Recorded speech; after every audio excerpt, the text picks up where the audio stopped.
So you have a place up in the mountains, and it actually provides you with two experiences. One is the chalet experience. That's where you're laying by the fire and drinking wine and watching a movie or reading a book, enjoying a nice meal and socializing and having people over and having that sort of really après-ski experience. The other one is that when the morning comes, you get on your gear and you head outside and you have that alpine experience and you spend the whole day outside skiing, enjoying nature, and so on and so forth.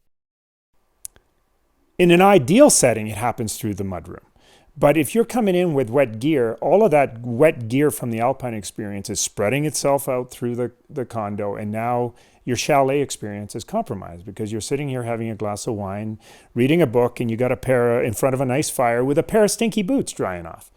The Williams Direct Dryer in the mudroom allows us to localize that transition to the mudroom. So now you can have a pure chalet experience in here with your friends or with your family, and you can have a wonderful alpine experience. And the transition between those two is really localized in the mudroom and around the Williams Direct Dryer.